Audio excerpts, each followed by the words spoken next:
Shalom saudara-saudara yang dikasihi oleh Tuhan. Ketika kita dilahirkan kembali dan percaya kepada Kristus, maka kita diubah status kita menjadi anak-anak Allah. Namun saudara, Tuhan bukan saja mengubah status kita, tetapi Tuhan juga menguduskan hati kita dan terus menguduskan di dalam proses dan juga menguduskan pikiran kita. Sehingga saudara-saudara, cara pandang kita itu diubahkan oleh Roh Kudus supaya kita memiliki cara pandang sebagaimana Kristus memiliki cara pandangnya. Saudara, biarlah kita menjadi orang Kristen yang bertumbuh sehingga kita bisa melihat sebagaimana Kristus melihat. Salam jumpa dalam program Tuhan adalah Gembalaku. Saudara, bagaimana kita memandang gereja? Bagaimana kita memandang orang-orang percaya lainnya yang berada di dalam gereja kita? Kemudian saudara, bagaimana kita sebagai jemaat memandang pendeta kita? Kemudian saudara, bagaimana orang-orang Kristen memandang para rasul? Apakah kita memandangnya sebagaimana Tuhan Yesus memandangnya? Saudara, apakah ada orang Kristen yang mengkultuskan pendetanya? Apakah boleh? Apakah boleh orang Kristen mengkultuskan para rasulnya? Saudara, para rasul tidak pernah mau diperlakukan seperti itu.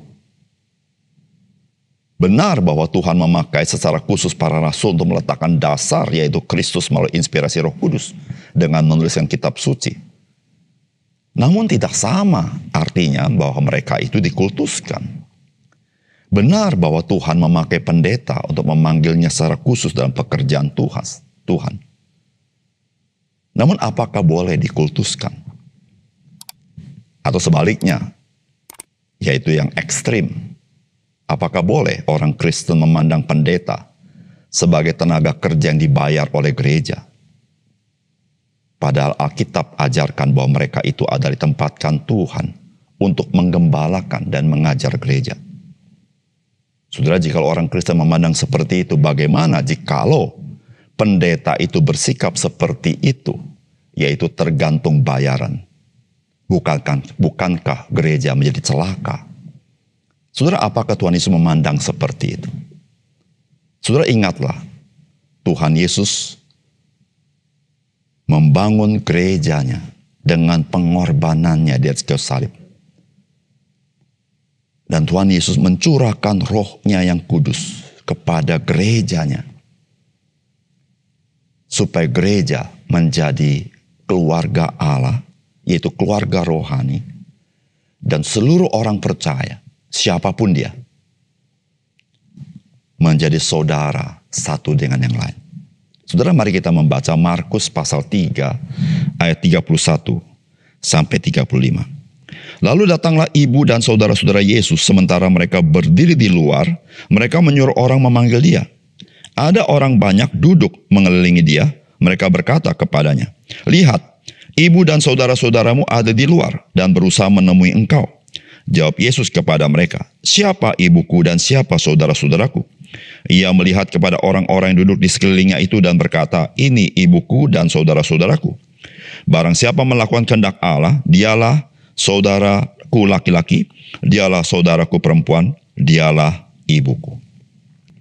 Saudara yang dikasihi oleh Tuhan, jikalau seseorang membaca bagian firman Tuhan ini tanpa mengerti konteksnya, maka ia berpikir Tuhan Yesus tidak peduli dengan keluarganya.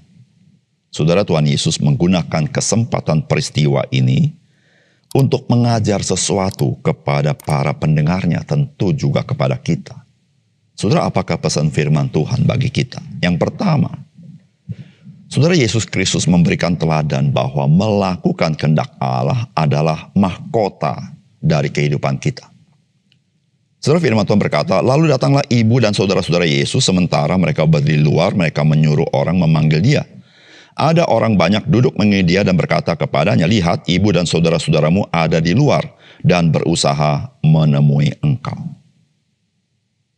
Saudara, untuk apa ibu Yesus dan saudara-saudara datang mencari Yesus?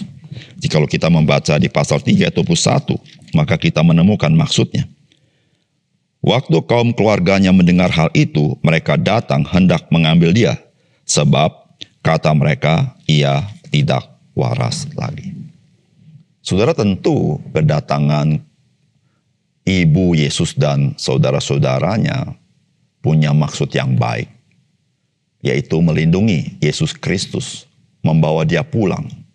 Namun pada saat yang sama, perbuatan mereka juga membuat Tuhan Yesus tidak dapat melayani sebagai Mesias. Saudara, disitulah saudara-saudara Tuhan Yesus, dia menolak untuk melakukan hal itu. Tidak berarti bahwa Tuhan Yesus tidak mengasihi ibunya dan tidak mengasihi saudara-saudaranya.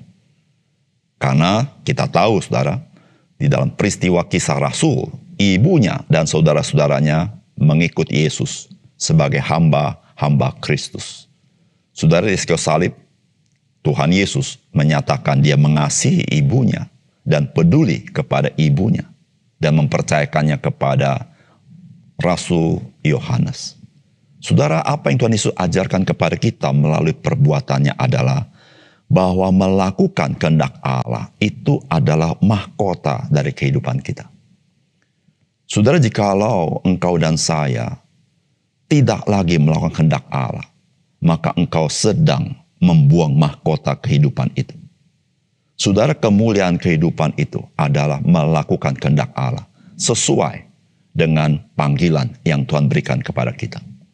Saudara, Yesus Kristus, dia mengatakan bahwa dia datang untuk melakukan kehendak Allah. Saudara, di situ saudara, hal-hal yang seperti apapun di dunia ini tidak dapat mengusik atau menarik Yesus untuk tidak melakukannya. Saudara, Tuhan Yesus menghendaki kita sebagai orang percaya, tidak ada satu apapun dalam hidup kita yang boleh mengusik dan menarik kita dari kehidupan untuk melakukan kehendak Allah atau melakukan panggilan Tuhan bagi kita. Jangan lupa, saudara, melakukan kehendak Allah, menggenapi panggilan Allah dalam hidup kita, itu adalah mahkota kehidupan kita. Yang kedua, saudara, gereja itu adalah keluarga rohani. Agar kita sebagai anggota keluarga rohani saling mengasihi. Saudara, firman Tuhan berkata, jawab Yesus kepada mereka, siapa ibuku dan siapa saudara-saudaraku? Ia melihat kepada orang-orang yang duduk di sekelilingnya itu dan berkata, ini ibuku dan saudara-saudaraku. Barang siapa melakukan kehendak Allah, dialah saudaraku laki-laki, dialah saudaraku perempuan, dialah ibuku. Saudara, perkataan Tuhan Yesus sebagai respons kepada apa yang ibunya dan saudara-saudaranya ingin lakukan, yaitu menarik Yesus dari pelayanan.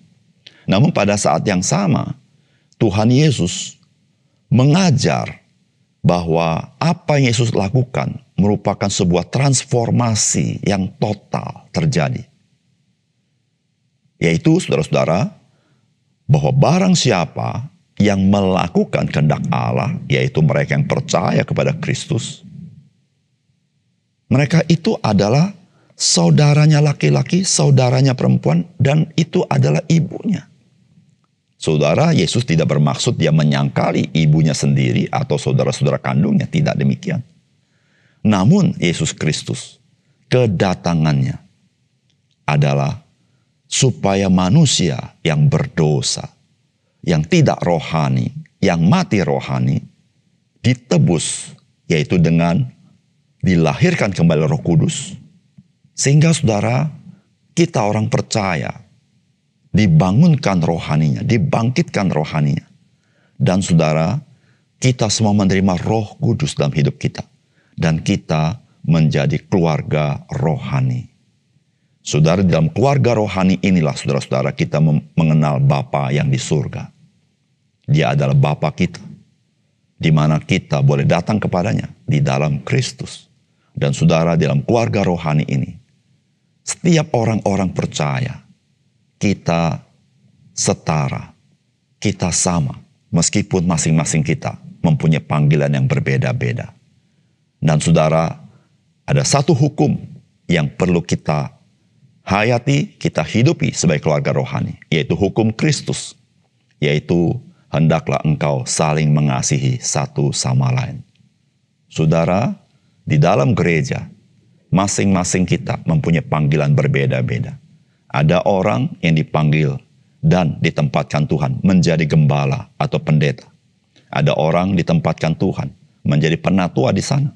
Ada orang dipanggil oleh Tuhan untuk melayani orang lain di dalam pelayanan belas kasihan kepada orang lain. Tetapi saudara, setiap kita Tuhan tempatkan sebagai tubuh Kristus, sebagai orang-orang yang berharga di mata Tuhan, dan orang-orang percaya sebagai anggota keluarga rohani. Disitulah saudara, kita sebagai orang Kristen tidak pernah diperbolehkan menghina satu dengan yang lain. Karena ketika kita menghina satu dengan lain, sesungguhnya kita sedang menghina apa yang Kristus kerjakan bagi anggota keluarga rohani kita. Mari kita saling mengasihi. Apapun panggilan kita, saudara, pada hakikatnya kita adalah sesama anggota tubuh Kristus. Mari kita berdoa. Bapa surga, terima kasih untuk firman Tuhan. Biarlah engkau meteraikan firman-Mu dan selalu mencelikkan mata rohani kami, sehingga kami sungguh-sungguh menghayati apa yang Tuhan katakan kepada kami. Di dalam nama Tuhan Yesus kami berdoa. Amin.